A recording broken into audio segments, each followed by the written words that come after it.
Okay. Good afternoon, everybody. Thanks for coming to our talk, for joining us here. My name is Fernando Sanchez. I'm a customer engineer with Google Cloud in New York City. And here with me is Sebastian Wagan. Sebastian, you would like to introduce yourself? Howdy. Yes, so like Fernando mentioned, we're both customer engineers out of Google NYC, and we're here to talk about the wonders of LAMP and the modernization thereof. So our talk is called Cloudify LAMP. So proverbial show of hands, who's running a LAMP-based site in production? Hooray! Yeah, that's good. Like so we know what LAMP is. That's awesome. Who's running Kubernetes in production? Less people. A little less people. Difficult one. Who's running LAMP on Kubernetes in production? That's all right. Good. Well, I hope we have something for all of you today. Yeah. So like we said, this talk is about running LAMP inside the cloud. So it's all about modernizing IT. So if you think about like all of the different challenges that we've had in the past in terms of running something in production, depending on where you are in history, you have different solutions to those problems. So if this is the modernization talk, right, let's figure out how we can go back in time, kind of talk about what's going on, and try to figure out what we can do today to make things a little bit easier to do. So for the purposes, there we go. For the purposes of this presentation, my colleague here, Fernando, is going to play the role of the CTO of Vandelay Industries. I'm going to wear my CTO hat for this stuff. He actually does have a CTO hat. This was custom ordered. I'm going to be a DevOps engineer. I don't get a hat because the DevOps engineers are very low on the totem pole. So Vandelay Industries, anyone heard of them before? Just out of curiosity, there's a couple people over there that are laughing at the joke that we've got. But yeah, they specialize in import, export, and architecture. They were very prominent in the 90s, and as a result, we're going to go kind of back in time and take a look at that sort of thing. But thanks to Google Cloud, nowadays they have a very modern, super high-performant IT stack that happens to be very focused on LAMP. Like I said before, if this is all about modernization, we can't talk about modern IT stacks without talking about sort of where we came from. So now that Fernando's going to take on the role of the CTO, I'm going to take on the role of the DevOps guy. We're going to go back in time. I wish we had sort of that fadey music and whatnot, but I didn't want to put audio in the presentation to keep things simpler. So it's the late 90s. Picture this in your head. We've got a handful of different websites, right? This is what the web looked like back then. You might recognize the top left one over there. It was beta. We like putting the beta tag on a lot of different pieces of software. And in this particular era, websites like these were starting to come up because businesses started to realize that having a digital presence made a lot of sense. You can't just be a business that is entirely in the brick and mortar space without having something online that you can redirect customers to or do something like that. The term e-commerce is starting to get kind of popular. There's a couple different websites that you can go to purchase goods or to take a look at inventories or maybe set up things, maybe schedule things and whatnot. And of course, there's different websites to go make your own website for your dog or family or whatnot. But at this point in time, the big trend is everybody's got to have digital presence. Of course. Everyone is thinking about, I got to have a digital presence, I got to have a digital presence. And you know who noticed that we had to have a digital presence here at Vandelay Industries? The CTO. Our wonderful CTO. We need a digital presence. We need to be in the internet. Everybody's in the internet. It looks like this internet thing is taking off. So I think Vandelay should be in the internet. We need to get on this web thing and then establish a digital presence. So engineering team, how are you going to help me get into this web thing? That's a good question.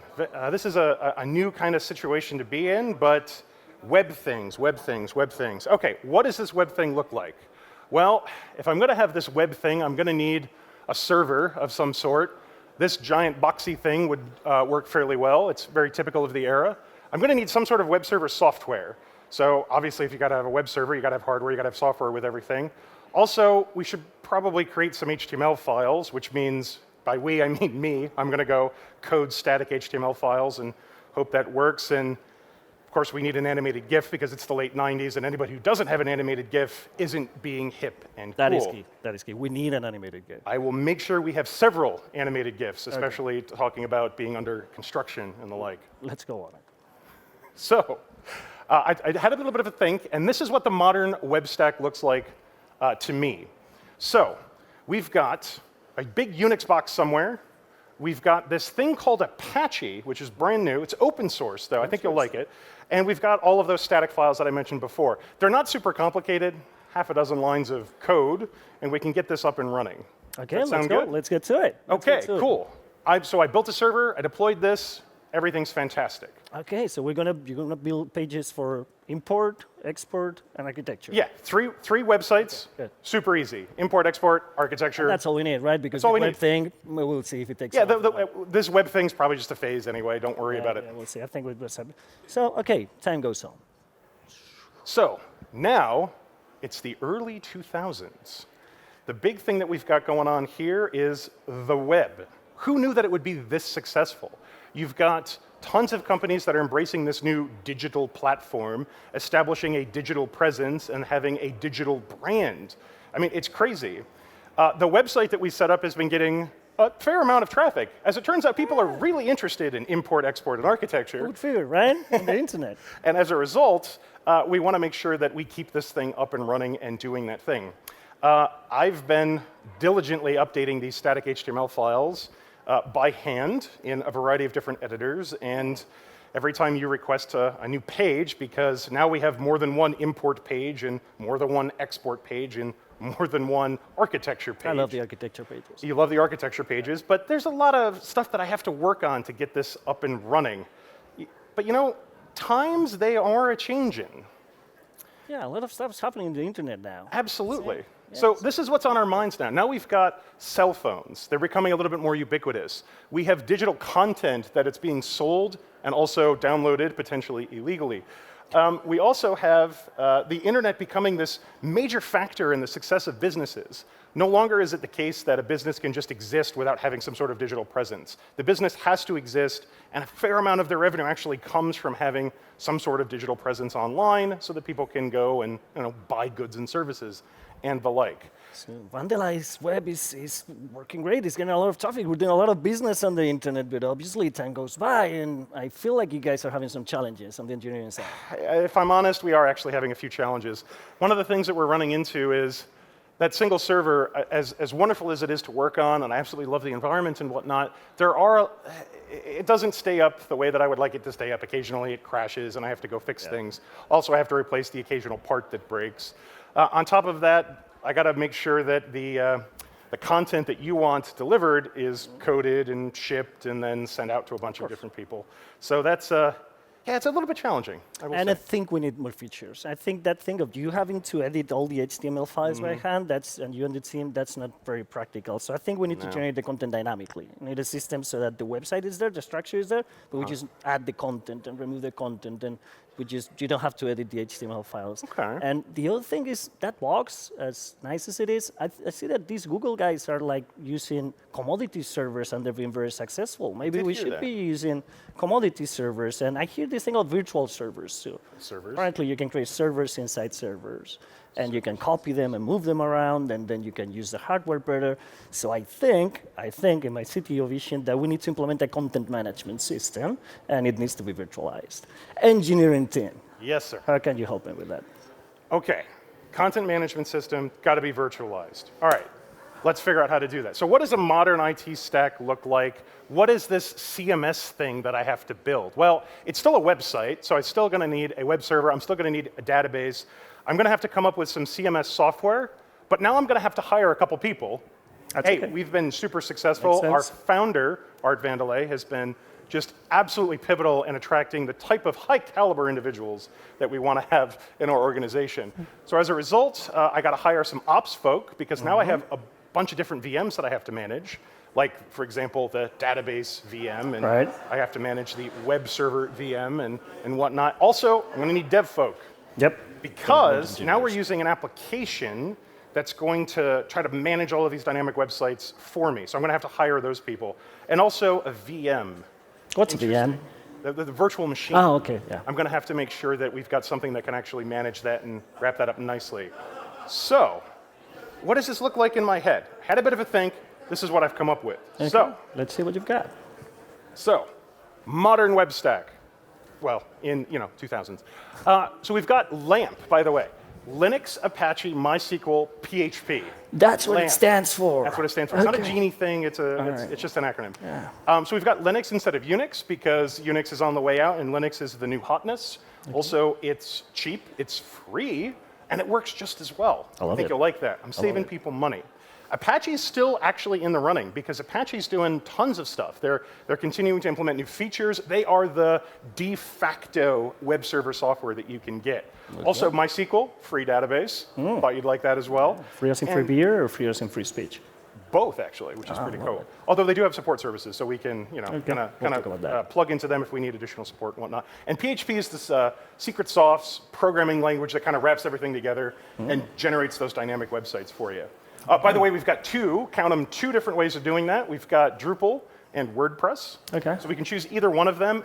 Those are the applications that will actually generate these things and what we can interact with. And then over here, this will do your VM stuff, right? KVM or Zen. I got to do a little bit of research to figure out which one's better for our needs. But KVM or Zen, KVM. I hear, wasn't there something else that did these things, like a vendor or something? Oh yeah, well there's this crazy woman, Diane Green or whatever. She's starting this company, but I hear that they're kind of expensive. So I'm going to keep things nice and free and open source. So that's what the modern web stack takes a look like. Okay, so you guys are choosing these. And is that what other people are choosing? Is it very original or? Absolutely. Do you want to actually, hold on a second. Let's do some statistics on here. Okay. I went out, I grabbed some statistics. Take a look at this. This is all of the websites that we're running on the internet. Look at this big giant chunk. 1/3 of the internet's running LAMP. 1/3 of the internet is actually on LAMP. And of the people that are actually using it, 2/3 of them have chosen either WordPress, Joomla, or Drupal. Which means those two things that I mentioned before, pretty safe bet if we use those. For CMSs, 2 out of 3 CMSs in the world are either WordPress or Drupal. Yeah, absolutely. It looks like you guys bet for the right horse. Okay, I love it. So let's go. Let's use this, and then let's move on in time using these things. Now it's the year 2010. It's 2010. It's a cloud. On our minds, clouds everywhere. Clouds. I can't walk down the street. I can't open my email without tons of people trying to recruit me with this interesting cloud thing. I can't go anywhere without hearing about cloudy. So on our minds, it's cloud. And then it looks like this virtualization thing that we were having was working, but I see you guys are having some challenges with the current architecture, right? After this is growing, Art vandalized thrilled with the progress that we're making in the 3 pieces in import, export, and architecture. Yeah, absolutely. He's absolutely thrilled, and business is going up, but it looks like actually we're hitting our limits here, right? We are, if I'm honest. We do have some engineering challenges. One of the things that we've got is running MySQL locally, it doesn't scale. I have to go in and resize things. It's not just VMs. I actually have to buy additional hardware. I got to make sure I have a backlog of disks so that I can make sure that they arrive at the data center at the right time to make sure that we can put them in servers, rack and stack them, configure them, and get them deployed and everything. Yeah. Also, I really want to scale each component independently, not just at the VM size. So like different web tiers are at different sizes, the different VMs and whatnot, but the underlying hardware architecture. So like the network needs to go a little bit different because the web front end needs to talk to the database back end. Got to make sure that that pipe is nice and fat so that everything can work. Also, I don't like getting paged. I've been with the company for a long time, but I think if you embrace the words of our founder, he talked about not wanting to do too much in any given time, and I don't want to be on call anymore. Also, deploying and operating and maintaining these servers, I actually have a lot more work to do. I have to hire a bunch of people to do a bunch of different things, but I got to maintain the hardware, and I got to maintain the virtual equivalent for that hardware, which is, it's eating up a lot of my time. No. I see. I want you guys focusing on what this company does. We're not a hardware company. We're a company focused on import, export, and architecture. So I want you guys building software that does just that, whatever our company is doing, not hardware, not operations, The other thing that I'm seeing is that we're having challenges every time we get more and more demand. And what I want is for that thing to just scale up and down. And I would like just to pay for what we're using. I don't know what we're paying for stuff that we're not using. So I would like things to auto-scale. And I wouldn't like you guys to be focused on operations. I wouldn't like to be focused on infrastructure. I think we should be in the cloud. Cloud, we should be in the cloud. Cloud. Why are we not in the cloud? We need to be in the cloud. I love the cloud. I even like the word cloud. Cloud technical officer. Yeah, with the C. I got that. Yeah. Okay, cloud. All right, let me go have a bit of a think. Okay. Cloud. Okay, if we're going to move to the cloud, I'm going to want the cloud to provide a bunch of stuff for me. Okay? So if I think about what this cloud thing is, if I think about what it provides, I got to pair it up with business needs. So what I need is, first of all, I need to figure out how to use the cloud. Yeah. Kind of obvious, but I need to figure out how to do that. We developed a lot of in-house expertise with KVM and Zen, but they don't quite apply because I have to learn a GUI and there's APIs and a bunch of other guys things will do that for you, right? Not necessarily with our specific infrastructure and the way that it's configured. So sure, they can put a button, but it's difficult. I heard about this term called lift and shift. It even rhymes. It's got to be a good term. As a result, we really should migrate our applications. We've got those three big apps. We've got the import workload, the export workload, and the architecture workload. So we want to get those up to the cloud. Get them lifted and then put them in the cloud and shift them. Lift them and then shift to the them. cloud. Okay, I like it. Yeah, let's get to it. Hold on a second, though. There's this thing called cloud native.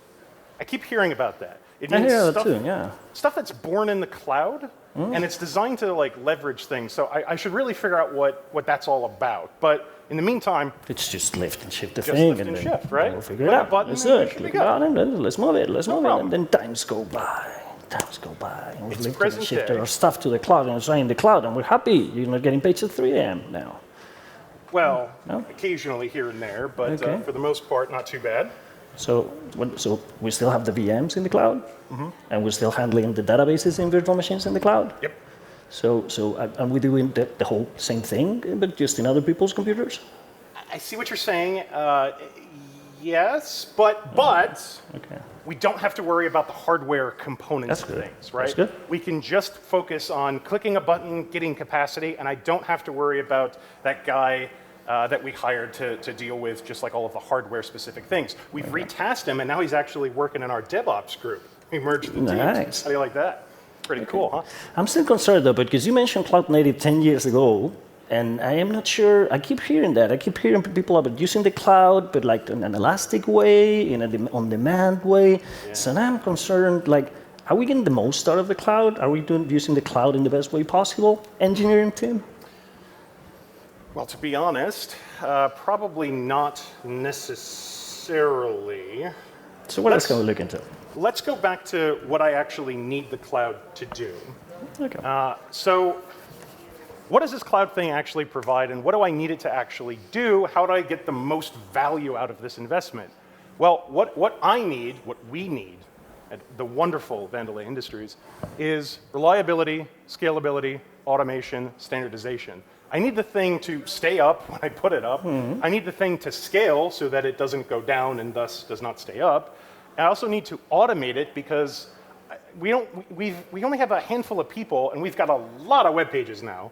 Right. So I want to push a button and have something work. Standardization, though. I absolutely need standardization. The reason I need standardization is we learned one framework, one infrastructure thing, and then it changed. We went to another thing. We had to redo everything. I don't want to have to do that again. I want to just push a button and then have it work. As a matter of fact, I want no ops. You want what? That? I'm sorry, what? No operations. Oh, okay. I like that. How amazing would that be? I mean, imagine a world where I could push a button and the computers would run themselves. I like it. So you guys would be focusing on, instead of operations and hardware, and I like it. I like it. We should do that. So you think we should look at the modern IT stack with today's tools, maybe? Yeah. All right. So I had a bit of a think. Okay. And I think I've come up with some interesting components I think you'll like. Okay. So let's look at it. This is what I think a present-day modern IT stack is going to look like. Let's leverage this thing called Kubernetes. Let's take advantage of better virtual networks, better virtual storage. Let's leverage things like managed security, hosted monitoring and logging, and a boatload of automation. Because here's the thing, I don't want to have to power an entire subsection of infrastructure just to manage the rest of infrastructure that I need to deploy. I just want it to work for me. I see, that makes which sense. is pretty darn cool, especially when you consider that Kubernetes does a lot of the work for us. It's kind of an interesting concept. We just have to containerize some applications in here and there, and I think we should be good. All right, What so do you we have an think? idea. I think we should work on it. We should probably get our lab stack and use all these things and see how it looks. We should. Okay, so let's work on it. Let's work on it. So, Our lab solution. so now, my colleague Fernando is going to stop being the CTO of this wonderfully prestigious Vandelay Industries and is instead going to resume his role as a Google customer engineer alongside myself. And we're going to talk about the actual LAMP solution that we came up for any industry that wants to take advantage of all of the things that we mentioned, all of the needs that we want, and get all of the benefits that we talked about as well. Okay, so we wanted to get our LAMP application, so that should stay the same, because we have a lot of stuff developed for Vandelay Industries that has been working on Drupal or WordPress. We still want to do that, but we want to put that in containers. We want to put that in containers so that it's immutable, so that we don't have to change it, we don't have to configure, we keep it. But we don't want to handle containers. We don't want to go from managing VMs to managing containers. So as much as we can use a managed container service, somebody that handles the cluster for us, well, that would be great. The other key piece for LAMP is the database. That's what information is, right? That's the core of the system, the spinal tap. If we can remove the operations piece, if we can get some good sleep without having to work in backups, in keeping it up, in high availability and things like that, that would be great. So let's look at a managed version of MySQL. The other thing that LAMP has is storage, and storage has two functions. The first one is where LAMP keeps state. That's where your virtual machine would save the configuration, and that's where it also would save some static content, or your images, or your videos, or anything. So how about we get a cloud storage solution, and we plug it into the solution, into the rest of the cluster. And the last piece that we wanted is automation. How can we put all these together so that we can create clusters with a single click and have all the configuration for our cluster as code in a repo somewhere, so that if somebody wants to make changes to the cluster, it shouldn't have to touch the cluster, it should touch the code and then redeploy. Okay? But the most important thing of all of these things on here, the thing that makes or breaks this solution is Kubernetes. I mean, like a lot of the other stuff, sure, but this is like the absolute crucial component that has to work. I think it's a good solution as well. So why Kubernetes? Okay, Kubernetes is kind of interesting. First of all, it's a standard. So if we write a manifest to Kubernetes, it'll work on any Kubernetes offering that's out there. It'll work on any Kubernetes environment that somebody has, provided the environment, works and whatnot. Also, it maintains our desired state through failures, meaning I don't have to get paged. Kubernetes will take care of restarting things. So that reliability component is just taken care of by the automation that Kubernetes ends up providing. Also, it provides scalability. They kind of go hand in hand. So if we're getting a massive influx of traffic, we can take advantage of Kubernetes scaling capabilities and auto-scaling capabilities. I know Vandelay Industries was super duper interested in that in the past, to spin up more infrastructure and consume it as needed.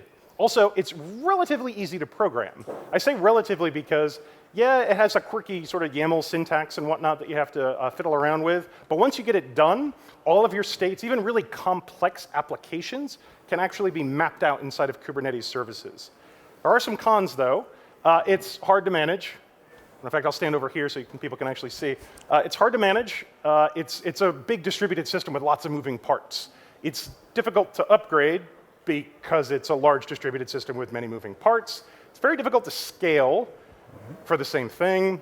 It also requires other infrastructure services to function, meaning that you need a VM to put Kubernetes in. It needs a computer to actually run the code that powers the rest of the cluster. Also, it prefers stateless applications, not applications that have state that need to grab a bunch of stuff on the back end. But I think I can solve most of these issues. Let's take a look at Google Kubernetes Engine, otherwise known as GKE. What's really great is we get all of the same pros. It's still a standard, it still maintains your desired state, it still provides scalability and reliability. You get a bonus that it's managed by Google's legendary SRE team. You can actually go over there and take a look at them. Also, but it still prefers stateless applications. And so this solves most of the issues that we have in terms of managing our infrastructure, except for that stateless part. Do you have any ideas about that? I do. The thing with legacy applications is they were not written to be stateless. They were written to save state to some sort of file system. You have conf files and you have state files. So if instead of running a single server, we want to run 100, 1,000 of containers that supposedly run in the same application, they should be sharing the state. And containers are stateless. If you reboot a container, the file system in the container is gone. That would mean that if we boot up a Drupal container and we configure it and we start putting stuff in there and we reboot it, it's gone. So how do we simulate, how do we get legacy software and make it believe that it's running in legacy infrastructure while still we provide the advantages of modern architectures? So what we need to do is basically create a shared file system and make all those containers access that shared file system, and make it available for all of them to read at the same time and for all of them to write at the same time. So how do we do that in Kubernetes? Well, that's basically a file system bound that it's read many, write many. Is everyone familiar with that? So there are a number of solutions that allows you to do that. One of them, for example, is as simple as NFS. An NFS could be an NFS server, but NFS could be any storage solution that supports an NFS interface. I'm sure that you guys have your favorite storage vendors that can have a huge system providing super secure NFS, and you can connect it to a cluster. Or you can just use the on-demand NFS server by Google Cloud File Store. We will provide you with storage managed by the legendary Google SRE team. So basically, the other thing that happens is that state, it's for static content and it's for configuration, but the way that many people are using lab these days, including Drupal, is what is called a headless CMS. What that means is underlying industries at some point may not like the way that Drupal and WordPress look for the front end. They may just want to use Drupal because it's a great content management system. It's a system that they can use for their users to create content, to edit content, and maybe instead of offering the UI for Drupal, the front end for Drupal and WordPress, maybe they want to use something like the API for Drupal and WordPress, put an API gateway in the middle, and then use their favorite technology to write the front end, whether it's React, Redux, whether it's Angular, whether it's anything they want to use. So you get the best of both worlds. You get your front end calls the API gateway gets the content from Drupal and out. What that means is that storage system that has the state has actually way less stringent requirements, right? That's not a key component from your system because the static content is probably hosted somewhere else. Your React Redux is probably hitting the API gateway is getting it from somewhere else. So what we're going to get in that distributed storage system is just a basic state, basic configuration. And hold on a second. So you're a Google customer engineer, you work in the retail space. Do you have actual real-world customers that want to take advantage of something like this? It's not just Vandelay Industries, but you actually have real-world customers that would be interested in this kind of thing. Yeah, we do import, export, and architecture. We actually have a customer who has 3 words, too, that they may be using this. Unfortunately, they couldn't make it to the call today, but this is being live today. The Headless CMS idea, Drupal is getting a second life by being used as a Headless CMS. And so that you get the best of both worlds, the front end, you download your own front end, use an API gateway, and connect it to Drupal as a CMS. So, what's all this look like then? In detail, what do we have here? What we have is many containers running our software. So our software still processes the content that we developed for it along the years. We have the Apache and the PHP pieces been running in containers, and containers running on GKE. That means that they auto-scale on demand. The horizontal pod autoscaler autoscales the pods, and then the cluster autoscaler autoscales the nodes. If we get a peak in traffic, the cluster scales up and down as we want. The static content is created with basically a file share, and that file share is mounted into Kubernetes with a read many, write many mount. And then on the left side, or the left side for you, we have basically a managed MySQL database. What that means is using the Cloud SQL service, we just hit a button, get a managed database handled by Google. We just need to program the backups. We just need to basically let go, and that's handled by somebody else. And we pay for what we use. It auto-scales. We just literally pay for whatever we're using. And then in the bottom piece, one of the things that we wanted to do is not having to basically click through UIs and send many commands and take weeks to deploy this thing. We wanted to automate this whole thing. And in this case, we use Terraform for that. Do you want to discuss, for example, why we use Terraform for that? Well, I mean, as that DevOps guy, I like using whatever is available out there and whatever the specific customer might have familiarity with. So for example, you can bring anything that you want that provides infrastructure as code functionality. In the industry, Terraform tends to be pretty darn popular. So as a result, we decided to write our solution using Terraform and a couple shell scripts that actually like bootstrap the entire environment. Terraform can be a little bit difficult to get stood up in the sense that you have to configure the provider. You also have to configure different backends and so on and so forth with different clouds. However, once we get all of these things together, really you could use pretty much anything that does infrastructure as code. Google works a little bit differently in the sense that we like partnering with, and we also like supporting a lot of different open source technologies. Absolutely. So we want to make sure that whatever you're already using in your industry, we support and it runs really well on our platform. But if you want guaranteed compatibility and you want sort of an SLO associated with things or an SLA associated with things, you can use something called Deployment Manager, which is our version of infrastructure as code. So. Okay, and that's it. And what we have also is a demo. And for the demo, we would like to ask you for a favor. If you guys go to cloudlamp.org, we decided to do two things. The first thing is get all the code that we did for this and open source it. So we basically put it all in the web for you guys to use, to inspire you to clone it, to find some, I don't know, some quirks in there and open up some requests for us. This has been running for a few days already. And the way this is running, I wanted to show you, this is running on, this has been set up using the Terraform scripts. So if you guys go to our repo here, it will take you to GitLab, and you have all the code here. So you can go into the Drupal WordPress, and inside Drupal WordPress, you will see all the code that we literally used to build this site. And how does the site look? Well, this is Google Platform. We have a project called very aptly, cloud.org, and we can see here everything that has been happening on our site for the last few weeks. Actually, we can see everything that is happening now. We have an audit log of everything that people are doing from configuration standpoint, and also that the automation is doing itself. So how is this running? This is running a Kubernetes cluster. In this case, the cluster starts with 3 nodes. And we have a node pool that allows us to scale from 3 to 10, depending on load. So if you guys hit it at the same time and launch a denial of service against us, probably this thing should be scaling. Please don't do that. The demo gods would get really angry. But we have some storage associated with it. And as you guys can see, we're creating a volume based on NFS and attaching that to the containers. We can see also the YAML at some point. And then on the workloads, specifically, we're running the workload that runs the site itself, the PHP and Apache piece is a replication controller. Somebody may be asking, why did you guys use a deployment? It turns out that we wanted to automate the whole thing end to end. We use Terraform for that. And you may know that Terraform is an open source project that runs with providers. So the Kubernetes provider that was available for Terraform at the time of when we set this up didn't support deployments yet. So we decided to use a replication controller. Hold that thought just a second. What you're looking at right here is actually the Kubernetes dashboard that's built into GCP.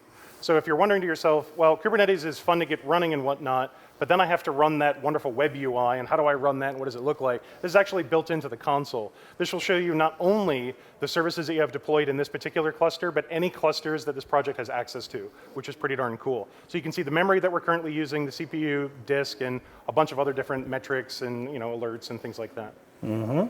What we can also see is that we have pods here. We have the different pods with the containers that are running our thing. So we have 3 containers sharing that state, and each one of those pods has 2 things. It has the Drupal pod, and the Drupal pod, we can actually look into it and see how the actual Drupal pod is getting requests and getting stuff. Looks like people are hitting it, which is cool. Then we have another pod, which is called CloudSQL proxy. What CloudSQL proxy does is actually acts as a secure proxy between each one of the containers and the database. Everything is encrypted in the middle. The database is completely secured. So the connection between the containers and the database is fully encrypted and proxied through this container. So what we do is we use it as a sidecar to the main container. So the Drupal container thinks that the database is in localhost. It's in 127.0.0.1.3.3.0.6. The proxy is getting that securely, transporting that to the CloudSQL database. What's interesting about that is Cloud SQL being a managed SQL instance and a managed SQL service for anyone to take advantage of. We don't want just sort of standard authentication that people can take advantage of or exploit or whatnot. If you remember back in those slides that we had about managed security, this is one of the features that we want. So we want like better authentication in order to be able to establish a connection to the backend, and this allows you to do that without your developers having to understand any of that sort of thing. Like Fernando mentioned, they just think that it's localhost running on, what, 3306, and then they're all set. Deploying this in a sidecar fashion ends up improving your ability to actually leverage the platform, manage a lot of the complexity that's involved with it, but with still getting the advantages of being able to not have things just exposed to the rest of the internet and whatnot. Correct. So what else do we have on the services side of the Kubernetes dashboard? We can see basically the load balancing / service discovery piece of it. We have two things here. We have a service for those that are Kubernetes fans. This is a node port service because that's what we use to connect the ingress. And we also created an ingress which instantiates a load balancer, an HTTP/HTTPS load balancer. In this case, we created a TLS certificate with Let's Encrypt, and we uploaded that to the Google Cloud Load Balancer. So the Google Cloud Load Balancer, controlled by that ingress, is doing all the TLS processing for us, and it's completely offloaded from all our containers. What else do we have here? Obviously, this eventually runs on VMs. In this case, we decided to initially use, these are the three instances. There are Kubernetes cluster. You may notice that we don't see the masters. That's because the control plane is handled by Google. We don't need to care about the masters. We don't need to care about making them bigger or smaller. Google will do that for us. We don't need to they'll make sure that the masters are up and they're working. The other thing that we have here is an NFS server. We went with the poor man solution because first file store was not released when the moment we wrote this software, but now you can use Cloud File Store and just create a managed version of that. The code that you will see in the repo has an NFS server, which is just a simple VM. And we're working with the open source community, particularly people that are working on Terraform to make sure that that gets updated so you can actually describe your file store instance inside of Terraform and then get all of this stuff automated in the future. What's important to note, though, is that that backend, whatever it happens to be, as long as it's read many, write many, it doesn't really matter what it is. It's modular, it's kind of plug and play, and Kubernetes doesn't care. You give it a persistent volume claim and a persistent volume, and you just say, make sure that those bits on those disks are mounted in those containers, and then you're all set. Yeah, but again, the general philosophy is I don't want to be caring about this server. If somebody does it for me, keeps it up and running, scales it up and down for me, and I just pay for what I use much better than me, making sure that that NFS server is up, that it's been patched with the latest and greatest security, that it won't reboot on a Saturday 3 a.m. or something like that, right? We can save $13 a month if we resize it, though. That's cool. We could save some money to Google. We have some external IP addresses. The other thing that we did is creating a static IP address and linking that static IP address to a load balancer so that we can point it to the DNS. And the other thing that we did is also controlling the entire DNS configuration of the site from Google Cloud DNS. So we can configure it from there, and we can eventually create subzones. And at some point, we can put other sections. We may create an area for import, another for export, and another for architecture at some point. The last piece that we have here is Stackdriver. And Stackdriver does all the monitoring for us. We didn't do a lot of work on Stackdriver, so I'm sure you guys can find Stackdriver guys here with much better dashboards than ours. But what I have is a simple uptime check. So in my welcome to Cloud Lamp, apparently this is not found now. But anyway, we have some monitors, and apparently my internet connection is failing. But that was pretty much it. So please check the site, please check the repo. And obviously, the idea with this is for us to build this and learn as we go. So we will be basically uploading the site with all the things that we find as we keep the site up. Hopefully, how are we going to be doing the backups? How are we going to be creating policies ourselves to keep it up and running? Hopefully, at some point, we will connect it to the email so people can actually create usernames and passwords and leave comments and things like that. But the other thing is the code is up there. If anyone is interested in how do you use Terraform to deploy this whole thing, please feel free to use it and send questions and answers. Can we switch back over to the slides? Cool. So like Fernando had mentioned, it's on There we go. It's on cloudlamp.org. If you actually go there, the first thing you can take a look at is like the blog post that has a bunch of things. Or you can go to tinyurl.com/cloudlamp, which actually gets you right over to the source repo, and you can take a look at some of the stuff that we've got there. Just a disclaimer as far as that goes, this is a proof of concept kind of thing, like I was mentioning earlier. It is our way of solving this. It's our 20% project. Please don't believe that this is sponsored by somebody else. This is Sebastian and myself. So if something looks like it's coming from two guys, it's because it's coming. It's coming from two guys, okay. Working part-time and also having a full-time job, managing a bunch of lovely customers. Also, just as a way of thinking about it, take a look at the repo and then figure out like, oh, that's how they did that. I see why that component's interesting. And then you can take that concept and implement it in your own CI/CD sort of workflows. We don't provide any sort of CI/CD tools as far as this repo goes. We do have some on our platform, but that's for another talk. So with that... and that's it. We have some time for Q&A. So thanks so much for coming and for your attention. And yeah, open for questions. Thanks so much.